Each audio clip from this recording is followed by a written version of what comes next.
Hey guys, welcome back to another episode of The Music Den. My name is Armando Venditti. I will be your host for the channel and for these episodes.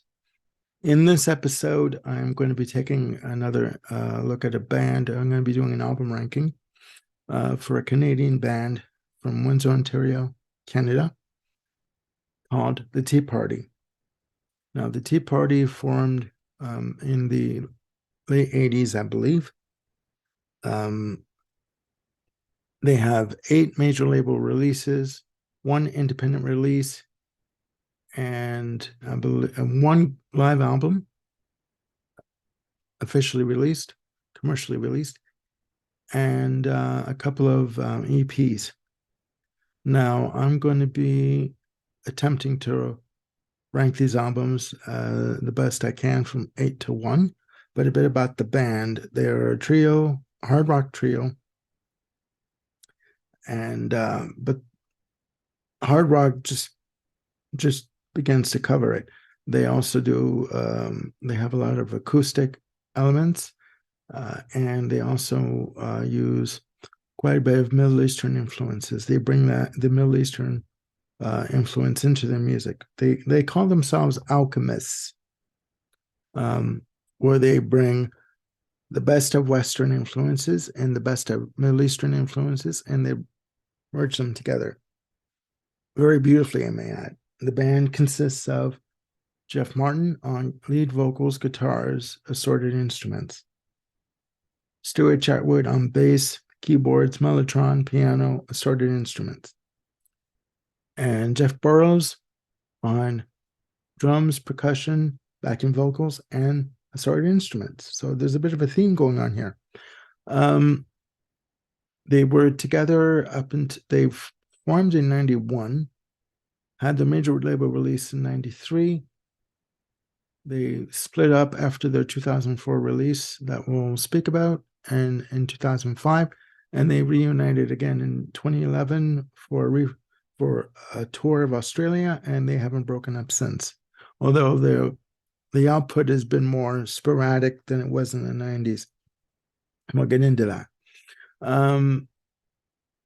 So starting off with the list, and I'll tell you, okay, I should tell you also, they were signed to EMI Canada for the bulk of their releases, and Chrysalis in the US and in the UK for at least 2 of their albums.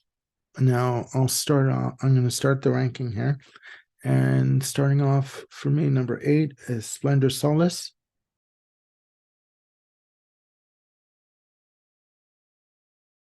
Released in 1993. Produced by Jeff Martin. All these albums were produced by Jeff Martin. They kept it very insular in terms of the production duties, and it basically cut down on costs, really.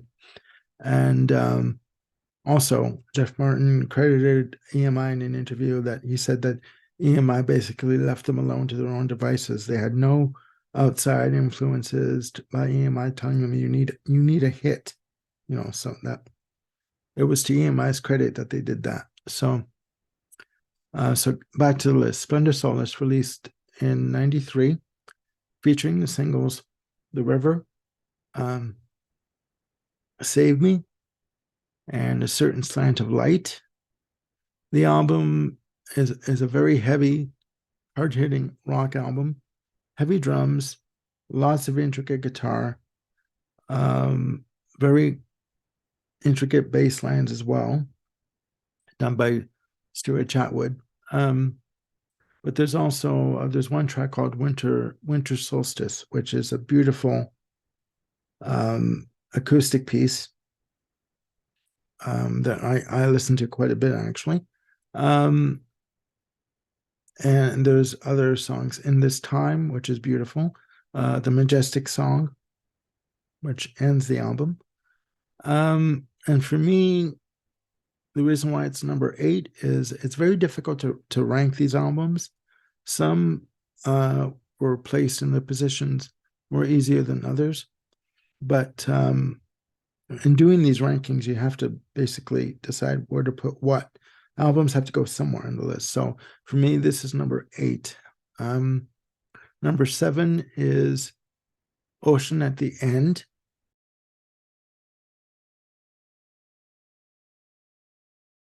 released in 2014. Now you're going from one end of the career to the other. This was recorded in late 2012, 2013, released through Anthem Entertainment, which are Rush's label. And it's basically a return to form for them. The lead-off track, the LOC, I believe it stands for Loss of Control. Very fast-paced, breakneck tempo in terms of drumming, heavy drumming. Jeff Burrows is a master of the kit. Unreal. And the arrangement of LOC reminds me of the song remains the same from Led Zeppelin. And it's got to be said, Jimmy Page was a major influence on Jeff Martin, along with Jimi Hendrix, etc. So yeah, Loss of Control was the first track. Other tracks of note are Brazil, which has a very Latin influenced arrangement, lots of percussion, great chorus on the track. Other songs of note are Waters on Fire, which was released as a promo single, which is a ballad, beautiful song. Black River, Black Sea. Got my albums mixed up. Black Sea, which is the second track on the album. Also, Cypher is another heavy-hitting track. The 11th Hour, The Cast Corridor is another one that's a good track. And the title track, Ocean at the End, which features Ian Anderson of Jethro Tull on intro flute. And that clocks in at 8 minutes and change. So, yeah, that's a really good album. From being away since 2005, this was a really good return to form. Number 6, we have Triptych.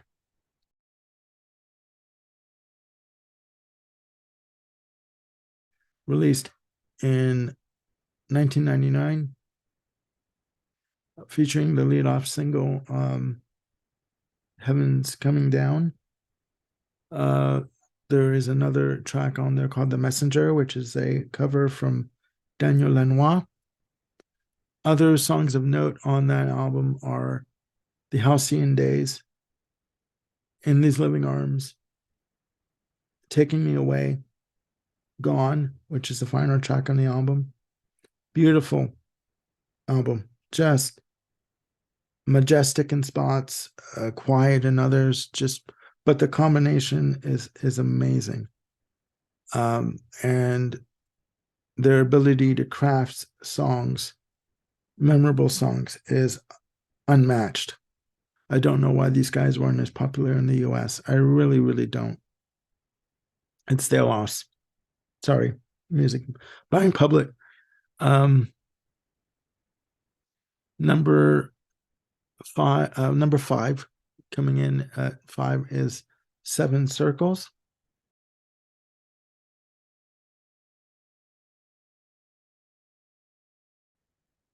Released in 2004. This was the album that they released before they took the 10-year break. The albums have always been produced by Jeff Martin in-house, right? This album, they decided to go with 2 outside producers, Gavin Brown, who worked with group Ian Thornley of Big Wreck, his side project Thornley, and Bob Rock, who produced, I believe, 2 or 3 tracks on the album. And it really wasn't the direction they wanted to go in, they said at the end of the day. But I liked it. I mean, tracks of note are the lead-off track and single, The Writings on the Wall. Treated guitars or not, it's a fantastic, hard driving song. even though it only clocks in at 2 minutes and change. It's fantastic. Other tracks of note are Oceans, which is a tribute to a friend of theirs that passed away. Um, Empty Glass, which is a tribute to David Bowie. And when you hear it, you'll know why. Wishing You Would Stay, which is a beautiful piece of music, a beautiful track featuring Holly McNarland on co-lead vocals. And the title track, Seven Circles, is just brilliant. Number 4 coming in is the Interzone Mantras.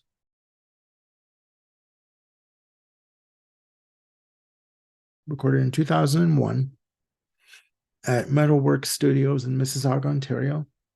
Studio which is owned by Gilmore of Triumph fame. The album was recorded in, I believe, about 3.5 weeks. A very guitar-driven, heavy album. More guitars on this album than ever before. Tracks of note are Lullaby, lead-off single, Soul Breaking, which is a beautiful, beautiful, emotional track for me. Dust to Gold, Requiem, Cathartic. All these tracks I'm mentioning are very heavy, guitar-driven, intricate guitar work. I gotta say, Jeff Martin as a guitarist, amazing. Nobody can touch him. Nobody. And yeah, this was at a point where they were releasing an album and touring, and releasing and touring every couple of years. They were on a good cycle up until about 2004. Number 3 is Blood Moon Rising.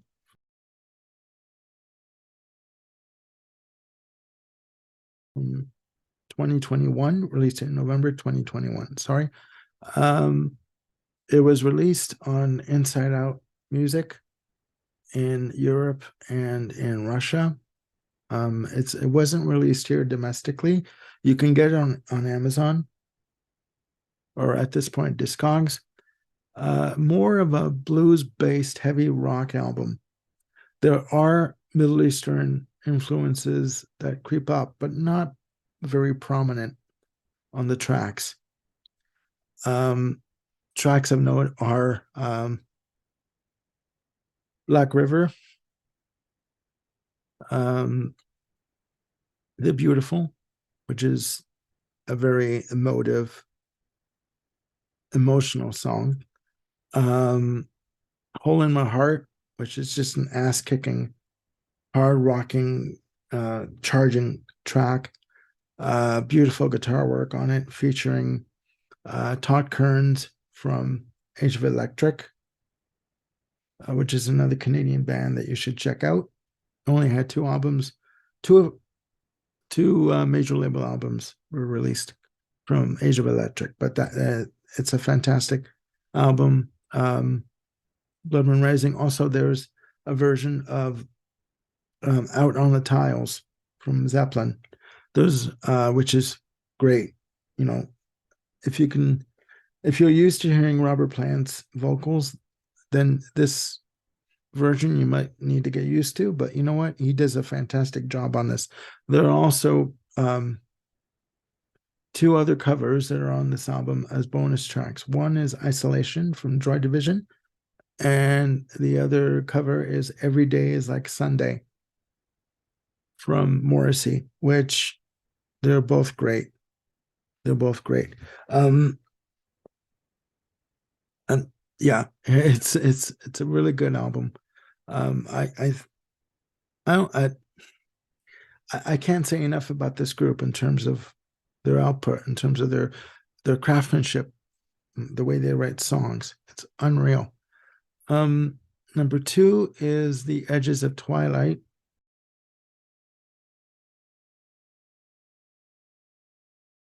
Released in March of '95.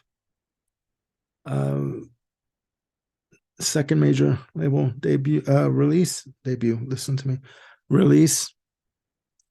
Lead off single was Fire in the Head, which is amazing. It's a more I'd say more parts of it are straight ahead rock blues. Other parts are more Middle Eastern. The Middle Eastern influences do creep in more on this album. Use of Mellotron with this group is unbelievable, and they use it to its full advantage, and they use it well. Uh, the other single was The Bazaar, which follows follows Fire in the Head. Um, there's an instrumental piece called The Badger, which is a beautiful acoustic piece. The one track that really stands out for me is Sister Awake, which it has about 3 different sections to it. And for the recording of that track, they used, I believe, 52 instruments on that track. So in order to mix everything, they needed 3 recording machines to all link together in order to mix a track. There were so many instruments on that one track, and they all did it themselves. If they wanted to have an additional instrument, they just learned to play it and added it onto the track. Other tracks of note are Inanna, which is on side 2. It starts out very nice and very, very soothing, and then it just bursts into this heavy, hard-hitting section that, bloody hell, just blows your hair off. The last track, Walk With Me, again, very heavy hitting, soft sections, and then very heavy hitting. And there's a break, and there's about a 3-minute break, and then Roy Harper comes in on a spoken word section that he does with Jeff Martin backing him up on acoustic and electric guitars. Just beautiful. Jeff Martin would go on to produce some songs for Roy Harper's album called the Green Man, I believe it's called. Yeah, that's number 2. Number 1, Transmission.